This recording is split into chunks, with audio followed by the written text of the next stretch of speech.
16 جون کو وزیر اعظم نواز شریف نے منتخب ایوان میں کھڑے ہو کر قوم کو دہشت گردی کے خلاف فیصلہ کن کارروائی کی نوید سناتے ہوئے آپریشن ضرب عضب کا اعلان کیا، جس کے رد عمل میں ملک کی تقریباً تمام سیاسی اور سماجی جماعتوں نے آپریشن کی حمایت کا اعلان کیا۔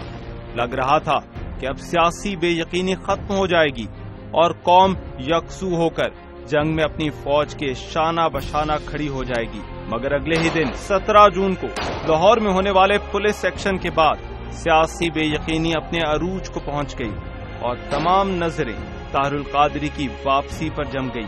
کیا طاہر القادری کو گرفتار کیا جائے گا؟ کیا انقلاب آ رہا ہے؟ کیا اس بے یقینی کا فائدہ دشمن نہیں اٹھائے گا؟ کیا سیاسی بے یقینی فوج کا مورال پست نہیں کرے گی؟ اور سب سے بڑھ کر یہ کہ پاکستان میں پھر کوئی بڑی سیاسی، سماجی یا انتظامی تبدیلی آنے والی ہے؟ تلاش کے ساتھ ایک دفعہ پھر آپ کی خدمت میں حاضر۔ آج جس موضوع پر ہم بات کریں گے وہ پیکج میں آپ سن چکے ہیں کہ کیا کوئی بڑی تبدیلی آنے والی ہے، اور اگر یہ تبدیلی آ رہی ہے تو کیا یہ تبدیلی سیاسی ہوگی، سماجی ہوگی، انتظامی ہوگی، یا معاشی ڈھانچے میں کوئی تبدیلی آنے والی ہے؟ اور اب جبکہ ہم نے دیکھا ہے کہ 5 جون 2013 کو وزیر اعظم نواز شریف نے وزارت عظمیٰ کا حلف لیا تھا، تو پھر آخر ایسا کیا ہو گیا ہے کہ 1 سال بمشکل مکمل ہوا ہے اور اتنی بے چینی بیزاری دیکھنے کو آ رہی ہے؟ یہ ہے ہمارا آج کا موضوع، اور اس پر بات کرنے کے لیے مختلف سیاسی جماعتوں کے نمائندے ہم نے یہاں پہ ہم نے ان کو دعوت دی ہے۔ ہمارے ساتھ شریک گفتگو ہیں جناب پاکستان تحریک انصاف کے پنجاب کے صدر اعجاز چودھری صاحب،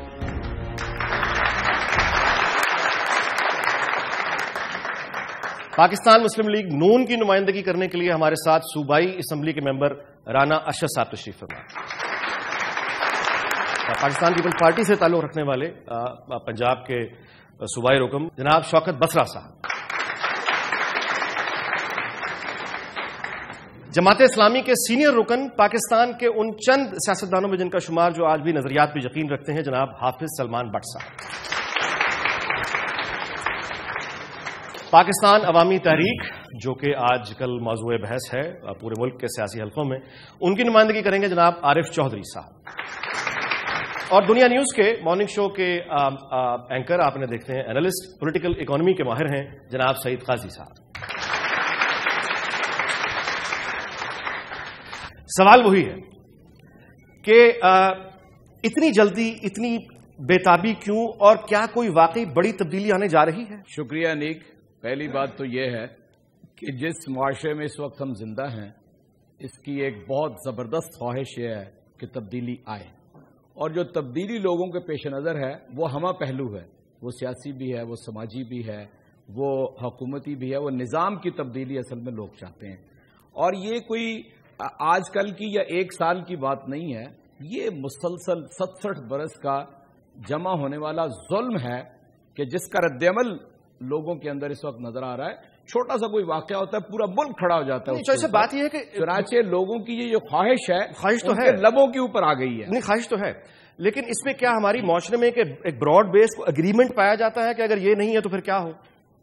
نہیں، یہ تو ظاہر ہے ایگریمنٹ تو اس بات کے اوپر ہے نا کہ تبدیلی آئے۔ آپ آئے کیا وہ تبدیلی کہ جو انسان کو عزت نفس فراہم کرے، جو انصاف فراہم کرے، انہیں ایک دوسرے کے ساتھ رواداری میں رہنے کا سلیقہ فراہم کرے، یہ بنیادی تبدیلی ہے جو آج کے ہمارے ضرورت ہے اس معاشرے کی۔ حافظ صاحب آپ فرمائیے گا کہ تبدیلی کی جب ہم بات کرتے ہیں، اب یہاں پہ تو ہمیں ایک اتفاق نظر آتا ہے کہ تبدیلی، لیکن تبدیلی کے بعد پھر کیا؟ دیکھیے ناجی بھائی، یہ جو تبدیلی ہے یہ تو اللہ تعالیٰ کا ایک عمل ہے۔ تاریخ کا سفر جو ہے وہ تبدیلیاں لے کر آتا ہے، اور اللہ تعالیٰ قرآن مجید میں فرماتے ہیں کہ تلکل ایام نداولھا بین الناس، کہ دنوں کو اللہ تعالیٰ انسانوں کے درمیان روٹیٹ کرتا رہتا ہے۔ اور آپ دیکھیں تاریخ کے اندر اتنی بڑی بڑی حکومتیں بنی ہیں، الیگزینڈر دی گریٹ، عثمانی سلطنت، آٹومن امپائر، اور یہ برٹش امپائر اور رشین سوویت یونین وغیرہ وغیرہ، لیکن یہ روٹیٹ ہوئے ہیں، تبدیل ہوئے ہیں۔ اب اس میں تبدیلی آتی کیسی؟ اللہ تعالیٰ کیسے لاتے ہیں؟ وہ ہوتی ہے بناؤ اور بگاڑ کے درمیان ایک جنگ ہوتی ہے، ایک معاشرہ بگڑتا چلا جاتا ہے اور اس میں بناؤ کی قوتیں پیدا ہوتی چلی جاتی ہیں۔ اگر ہماری یہاں کی سیاسی جماعتیں اس بناؤ کے ساتھ اچھے طریقے سے چلنے پر آمادہ ہوں گی تو جلدی آ جائے گی۔ اگر یہ بھی بگاڑ کے اندر حصہ لینا چاہتی ہیں، چہروں کی تبدیلی چاہتی ہیں، تو اس کو وقت لگے گا۔ اور میں یہ دیکھ رہا ہوں کہ عوام کے اندر ایک شعور پیدا ہو رہا ہے کہ ہم معیشت کے اندر بھی غریب اور امیر کا فرق ختم ہونا چاہیے. اس میں تہذیب اور ثقافت، ہمیں مغرب کی تہذیب نہیں چاہیے، ہمیں اسلامی اور پاکستانی تہذیب چاہیے. ہمیں قانون سب کے لیے برابر چاہیے. جی بصرت صاحب، آپ فرمائیے کہ تبدیلی سے، یعنی میرا سوال پھر وہی ہے کہ تبدیلی سے مراد جمہوریت کے اندر رہتے ہوئے تبدیلی؟ کوئی بھی آئینی تبدیلی اور ایسی تبدیلی جو قانون کے اندر رہ کر ہوتی ہو، جو پاکستانی معاشرے کے اندر وہ نارمز ہیں جس کے تابع ہو، تو میرے خیال میں ایسی آئینی تبدیلی کو تو کوئی بھی نہیں روک سکتا اور نہ رکنی چاہیے. جس تیزی کے ساتھ غریب اور امیر کے درمیان فرق بڑھ رہا ہے، خود اسحاق ڈار صاحب کہتے ہیں کہ 50% لوگ غربت کی سطح سے نیچے زندگی گزار رہے ہیں، جبکہ UNO کی رپورٹ یہ ہے کہ 78% لوگ ہیں جن کے پاس بنیادی ضروریات زندگی نہیں ہیں. ان حالات کے اندر میں سمجھتا ہوں تبدیلی جو ہوتی ہے اس کو روکا نہیں جا سکتا. تبدیلی جو انسٹیٹیوشنل ریفارمز ہیں، ویسے بھی جن معاشروں میں تبدیلی نہیں ہوتی، انسٹیٹیوشنل ریفارمز نہیں ہوتے، میں سمجھتا ہوں وہاں پہ تباہی آتی ہے، بربادی آتی ہے. وہاں پر یہ باتیں ہوتی ہیں کہ خونی تبدیلی ہو. تو میں سمجھتا ہوں کہ کوئی بھی ایسی تبدیلی آئی جو آئینی اور قانونی ہو، قانون کے اندر رہتے ہوئے، اس کو پاکستان پیپلز پارٹی کم از کم ویلکم کہے گی، اس لیے کہ ہمارا آئین یہ کہتا ہے کہ آپ آئین کے اندر رہ کے تبدیلی کر سکتے ہیں. دوسری بات، لیکن موجودہ حکمرانوں نے جو گلو بھٹ، جنرل ڈائر اور انڈین فوجوں کا رویہ اپنا رکھا ہے، میں سمجھتا ہوں معاشرے میں تبدیلی کو اب کوئی نہیں روک سکتا. غیر آئینی تبدیلی کو آپ اس وقت روک سکتے ہیں انیک بھائی جب آپ لوگوں کو ڈلیور کریں گے، جب لوگوں کے مسائل حل کریں گے.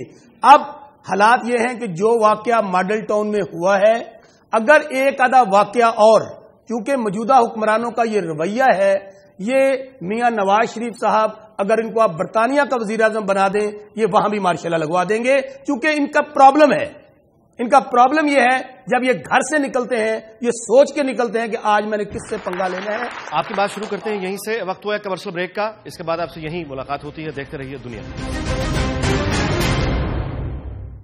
جی ویلکم بیک. گفتگو ہم نے سنی شوکت بصرت صاحب کی. گفتگو آپ آگے بڑھاتے ہیں. قاضی سعید صاحب، بات ہو رہی ہے انقلاب کی. تبدیلی ایک کنکریٹ چیز ہے. تبدیلی کیا ہے؟ مثال کے طور پہ ابھی انہوں نے بڑی اچھی بات کی کہ جناب ان کو عزت نفس ملے. عزت نفس روٹی کے بغیر مل جاتی ہے، عزت نفس مکان کے بغیر مل جاتی ہے. اچھا چلیں، اب یہ بات طے ہو گیا کہ یہ ایک مٹیریل مسئلہ ہے جس کو ہاتھ لگا کے ہم محسوس کر سکتے ہیں، بھوک کو فیل. تو پھر اس طرح کریں سے پوچھتے ہیں کہ ایون جو آ رہے ہیں طاہر القادری صاحب بھی بڑی اچھی بات کرتے ہیں اور میں ان کو اپریشیٹ بھی کرتا ہوں اپنے پروگرام میں بھی. بات یہ ہے کہ تبدیلی کیسے کریں گے آپ؟ تبدیلی جب آتی ہے یا انقلاب جب آتا ہے تو انقلاب ملکیتی رشتے توڑتے ہیں، نجائز دولت کو بھگ کے سرکار اور بھگ کے عوام ضبط کرتے ہیں، جغرافیے بدلتے ہیں. پرابلم یہ ہے کہ تمام پارٹیز ہر چیز پہ لڑ رہی ہیں، ماڈل ٹاؤن پہ لڑ رہی ہیں، ہر فروئی بات پہ لڑ رہی ہیں، بیلٹ باکس گرنا چاہتی ہیں، مگر کوئی اکنامک، کیونکہ جس ایک معیشت کے یہ سارے بینیفیشری ہیں، ایک طبقے کے لوگ ہیں تمام پارٹیوں پر براجمان، ایک آج پولیٹیکل پارٹی رہ گئی ہوئی نظریاتی جو آج ہے. یہ انقلاب نہیں ہے، یہ جھوٹ ہے. یہ جو انقلاب کی بات کرتے ہیں میں بھی اس کو نہیں مانتا. اس کی وجہ یہ ہے کہ ان سب کے منشور کھول کے دیکھ لیں، معیشت اور نیو لبرل اکنامک پروجیکٹ پہ ان کا کوئی اختلاف نہیں ہے. اور وہ اصل بات ہے. ماڈل ٹاؤن کون کہتا ہے ٹھیک ہوا؟ یہ بھی ابھی ارشد صاحب کہہ دیں گے کہ بہت غلط ہوا. سارے خود وہ کہہ رہے ہیں. یہ ساری فروئی باتوں پہ ہم لڑ سکتے ہیں، مگر کیا انسان اور ریاست کے مابین جو ایک کانٹریکٹ ہے معیشت کا، ابھی چھوڑیں، ساری انہوں نے کی ترمیمیں 337 38 ان کے پارٹی کے لیڈر لے کے آئے تھے جس میں روٹی کپڑا مکان تھا، دی انہوں نے اپنے عہد میں چھینی. یہ سال بعد یہ چھینے آ رہے ہیں. ان سے بھی ہمارا وہی گلہ ہے، ان سے بھی ہمارا وہی گلہ ہے. اور آخری بات، تبدیلی آئے گی اور تبدیلی آ رہی ہے، تبدیلی آ رہی ہے، مگر مجھے بدقسمتی سے یہ کہنا پڑتا ہے کہ یہ جو پولیٹیکل لیڈرشپ آپ کو نظر آ رہی ہے اس کے بیانڈ تبدیلی ہے، اس کے اندر تبدیلی نہیں ہے. جی عارف چودھری صاحب. نادی صاحب، ظلم کیا تھا ہمارا؟ قصور کیا کیا تھا پاکستان عوامی تحریک نے؟ صرف یہی کہ طاہر القادری وہ باتیں کر رہے تھے جو کسی کو سوٹ نہیں کرتی تھی. انتخابات سے پہلے طاہر القادری نے اصلاحات کی بات کی تھی. انہوں نے انتخابات سے پہلے کہا تھا کہ اس انتخاب کا فائدہ تب ہوگا اگر وقت سے پہلے، وہ تو نئی اصلاح بھی کوئی نہیں دے رہے تھے. درست ہے. میں تبدیلی کی طرف آ رہا ہوں. جی جی. وہ تبدیلی کیا تھی کہ پاکستان کے آئینز کے وہ آرٹیکل جو اب تک تمام جماعتوں نے اتفاق رائے سے معطل رکھے، ان پر عمل کیا جائے. 62 بھی آئین کا ایک آرٹیکل ہے اور 63 بھی آئین کا ایک آرٹیکل. یہ سارا آئین معطل کر دیا جائے اور آپ جمہوریت کہیں. ایک دن لوگوں کو گھسیٹ گھساڑ کے آپ انتخابات کے دن پولنگ اسٹیشن تک لے آئیں. وہ ووٹ ڈالیں اور 5 سال اس ووٹ کو بھگتیں. انتخابات سے پہلے قوم کو سہانے خواب دکھائیں, 6 ماہ میں بجلی پوری کر دینے کے وعدے کریں, 6 ماہ میں دودھ اور شہد کی نہریں بہانے کے وعدے کر لیں, اور بعد میں بڑا بھائی کہہ دے کہ وہ تو انتخابی جذبات کی باتیں تھیں, اور وہ جذبات جب سرد ہونے لگیں تو پھر 2 سال 3 سال اور 5 سال کی لگے. یہ تو درست ہم طاہر القادری صاحب کی تبدیلی کی بات کر رہے ہیں. وہ آئین اور قانون کے اندر رہ کر ہے, وہ امن کے تابع ہے. آئین کا پریمبل کہتا ہے کہ پاکستان کا اقتدار اعلیٰ اللہ کے پاس اور اس کے بعد عوام کے پاس ہوگا. عوام جیسے جس طرح چاہے گی. میں آج میرے سامنے آڈینس بیٹھی ہے, عوام بیٹھے ہیں. کیا عوام سمجھتے ہیں کہ اس نظام میں انتخاب سے آنے والے لوگ عوامی نمائندے ہوتے ہیں؟ کیا وہ عوام کے حقوق کو پورا کرنے کے لیے کوئی ایسا عمل کرتے ہیں جس میں تبدیلی کا عکس ہو رہا ہے؟ چوہے صاحب میری بات سن لیں. میری بات سن. میرا سوال یہ ہے نہیں, میری بات سن لیں نا. میرا سوال یہ ہے کہ آپ کا الٹرنیٹو کیا ہے؟ یعنی میں اور آپ مل کر موجودہ انتخابی نظام کو, جمہوری نظام کو مل کے برا بھلا کہتے ہیں. آپ کے پاس الٹرنیٹو کیا ہے؟ میں یہ پوچھ رہا ہوں. ہم سمجھتے ہیں کہ موجودہ نظام انتخاب بنیادی جڑ ہے اس خرابی کی جس کے ذریعے سے کرپٹ اور نااہل لوگ آتے ہیں. اس نظام انتخاب کو بدلا جائے. اس کے لیے ہمارا متبادل یہ ہے کہ پاکستان میں آپ صدر کا نام رکھ لیں یا وزیر اعظم کا, اسے قوم ڈائریکٹ منتخب کرے. وہ چند لوگوں کا منتخب کردہ نہ ہو. وہ ایوان کا قائد نہ ہو, قائد ایوان نہ ہو, قائد عوام ہو. آپ لوگ ووٹ ڈالیں وزیر اعظم کو, قوم ڈائریکٹ ووٹ ڈالے صدر کو اور وہ منتخب ہو. پاکستان عوامی تحریک اور طاہر القادری صاحب یہ کہتے ہیں کہ قوم کو اور ملک کو انتظامی بنیادوں پر تقسیم کر دیا جائے. اگر ایران میں اور ترکی میں ہم سے کئی گنا زیادہ صوبے بن سکتے ہیں, اگر 87 یعنی پہلے صوبے بنائے جائیں اس کے بعد پھر براہ راست انتخاب ہو. کار کیا ہوگا؟ یقیناً. اچھا میں رانا صاحب کی طرف آ جاتے ہیں. بنیادی اصلاحات کر لی جائیں اور اس کے بعد انتخاب ہو. اچھا چلیں جی, یہ کون کرے گا؟ یہ آپ یعنی کون کرے گا اس کو؟ پارلیمنٹ یہ کام نہیں کرے گی. پارلیمنٹ میں بیٹھے لوگ یہ کام نہیں کریں گے. یہ کام عوام کو کرنا ہوگا. عوام گھروں سے نکلے اور اس نظام کو اپنے پاؤں کے نیچے کچل کے ایک دفعہ تو کچل دیں گے, اس کے بعد کیا ہوگا اس پر؟ جی رانا صاحب میرے خیال آپ کی طرف آئے. جی فرمائیے. آپ نے گفتگو سن لی, اب آپ نمائندگی کر رہے ہیں پاکستان مسلم لیگ نون کی. سوال میرا آپ سے پھر وہی ہے کہ 1 سال میں یعنی آپ کو تو بڑی بڑی ایک آپ کو سمپل میجورٹی مل گئی تھی, کسی بھی ڈیپینڈنس نہیں تھی. آپ کو اس طرح کی جوڈیشری کا سامنا نہیں ہے جو پریویس گورنمنٹ کو تھا, آرمی چیف ہینڈ پک. مطلب یہ سارا بڑا آئیڈیل انوائرمنٹ ہے, اس کے باوجود 1 سال میں یہ کیا ہوا؟ سوال تو میں جو 17 جون والا واقعہ ہوا ہے, انتہائی افسوسناک المناک واقعہ ہوا ہے, وہ نہیں ہونا چاہیے تھا. میں بالکل آپ کے سامنے اس چیز کو ایڈمٹ کرتا ہوں. ڈاکٹر طاہر القادری صاحب ہمارے لیے انتہائی قابل احترام ہیں, وہ عالم دین ہیں, اور اس طرح کا مسہیپ جو ہوا ہے بالکل میرے prime minister of Pakistan Mian Nawaz Sharif صاحب نے بھی اس چیز کو ایڈمٹ کیا ہے, میاں شہباز شریف صاحب نے میڈیا کے سامنے آ کے کیا ہے. میں بھی اس چیز کو آن کرتا ہوں کہ یہ المناک واقعہ تھا اور اس پر جوڈیشل کمیشن بنا دیا گیا ہے. اور یہ بھی پاکستان کا پہلا واقعہ ہے کہ پرائم منسٹر, چیف منسٹر اور انتظامیہ اور ہم گورنمنٹ بھی ہیں گے اس واقعہ پر افسوس کا اظہار کریں کہ یہ نہیں ہونا چاہیے تھا.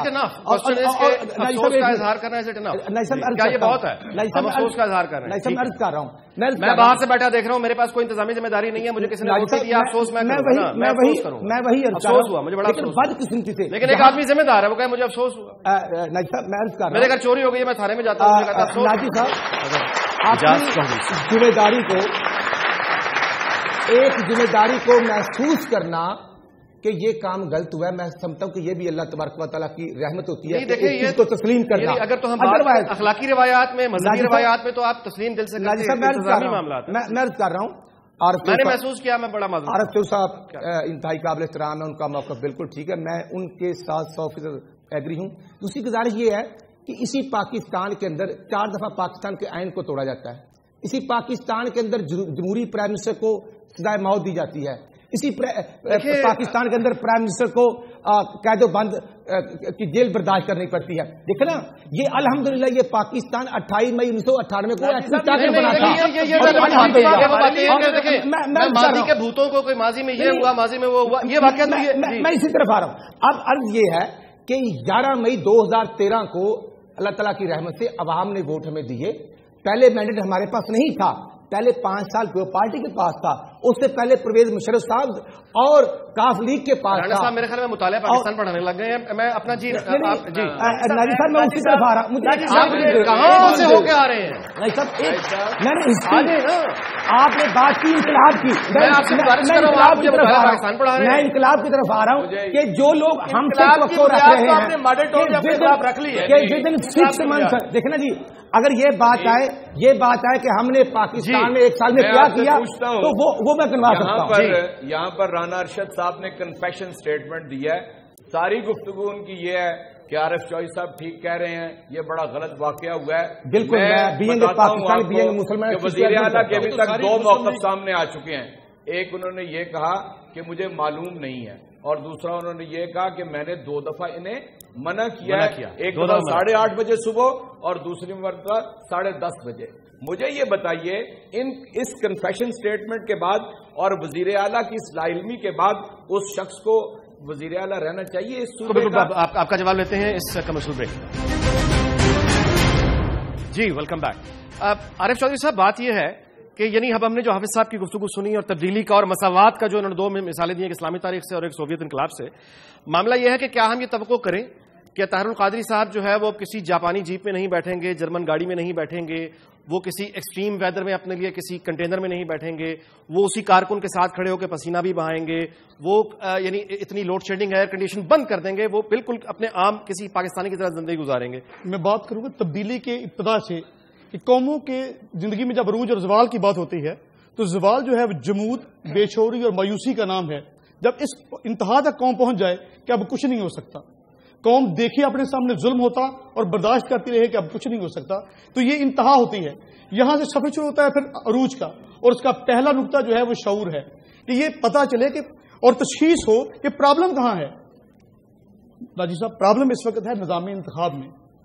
پرابلم سر یہ بھی تو پرابلم ہے نا کہ جتنی یعنی پابندیاں ہیں وہ دوسروں کے لیے ہیں, مزری دوسروں کے لیے ہیں, میرے لیے نہیں ہے. یہ بھی تو ایک پرابلم ہے, یعنی میں وہ زندگی گزارنے پہ آمادہ ہی نہیں ہو رہا جس کا میں نام لے کر وہ اس کے بعد میں اس پر بھی آتا ہوں, اس کو ایڈریس کرتا ہوں. لیکن پہلے بات ہم تبدیلی کی کر رہے ہیں تو پہلے اس کو آگے چلے دیتے ہیں. تو تشخیص ہونی چاہیے کہ پرابلم کہاں ہے. بار بار وہی چہرے, یہ جو الیکٹیبلز ہیں بیسیکلی جماعتیں اپنے نظریے کی بنیاد پر الیکشن نہیں لڑتی, نہ نظریے کی بنیاد پر بدقسمتی سے, چونکہ شعوری لیول ابھی کم ہے, ووٹ نہیں ملتا. دیکھیں جی, میں ڈاکٹر طاہر قاضی صاحب کی آمد ہے, 23 کو آ رہے ہیں. میں آپ کے سامنے یہ کہتا ہوں کہ ڈاکٹر طاہر قاضی صاحب کو ہماری وفاقی اور صوبائی گورنمنٹ تحفظ بھی دے گی, فیسیلیٹیٹ بھی کرے گی, اور وہ آئے اور ہمارے لیے قابل احترام ہے. لیکن مجھے یہ بتائیں کہ 11 مئی 2013 سے پہلے زرداری صاحب نے جو نظام کیا ہوا تھا, ملک کے اندر بجلی نہیں تھی, ملک کے اندر رینٹڈ پاور پروجیکٹ کا 50 ارب روپے کرپشن ہوئی, اور ہمارے ایئر فورس کے کراچی بیس پر حملہ ہوا, اور جو 2 مئی کا جب تبدیلی تھی. آج میں عرض کر رہا ہوں کہ آج سندھ کے اندر کوئی پارٹی کی گورنمنٹ ہے, خیبر پختونخوا میں پی ٹی آئی کی گورنمنٹ ہے, الحمدللہ پنجاب کے اندر آج نوجوان بچوں اور بچیوں کو لیپ ٹاپ مل رہے ہیں, اسکالرشپ مل رہے ہیں, پرامن حالات ہیں. ہمارا کمپیریزن کیا گیا ہے صوبہ سندھ سے, صوبہ خیبر پختونخوا سے. الحمدللہ آج نواز شریف کی قیادت میں چائنا سے $35 ارب انویسٹمنٹ آ رہی ہے, انویسٹمنٹ نہیں کرتا ہے. آج ندی پر پاور پروجیکٹ چل رہا ہے, ندی پر پاور پروجیکٹ زرداری صاحب کے دور میں 2.5 سال مشینری کراچی ایئرپورٹ پر. آج پاکستان کے اندر آئین کی بالادستی ہے. اور پھر مجھے بتا دیا جائے کہ 12 اکتوبر 1999 کو 12 اکتوبر 1999 کو نواز شریف کی گورنمنٹ تھی, تو پرویز مشرف کو کس قانون کے تحت یہ اختیار ملا تھا کہ اس نے پاکستان کے آئین کو 12 اکتوبر کر دیا تھا. آج یہ نوجوان بچے اور بچیاں ہیں, ان بچوں کے ذریعے انقلاب آئے گا, اور انشاءاللہ پاکستان والے انقلاب لائیں گے. آپ کا انقلاب تو ہم دیکھ چکے ہیں. مجھے انیس صاحب آپ کے پوائنٹ پر ڈاکٹر صاحب قابل احترام ہے, لیکن آیا وہ انقلاب پاکستانی نیشنلٹی پر لیں گے یا انگلینڈ نیشنلٹی پر لیں گے, کینیڈا کی نیشنلٹی پر لیں گے؟ میں توقع رکھتا ہوں کہ ڈاکٹر صاحب آج ہی پاکستانی نیشنلٹی کو قبول کریں گے اور پاکستان میں قبول کریں گے. اور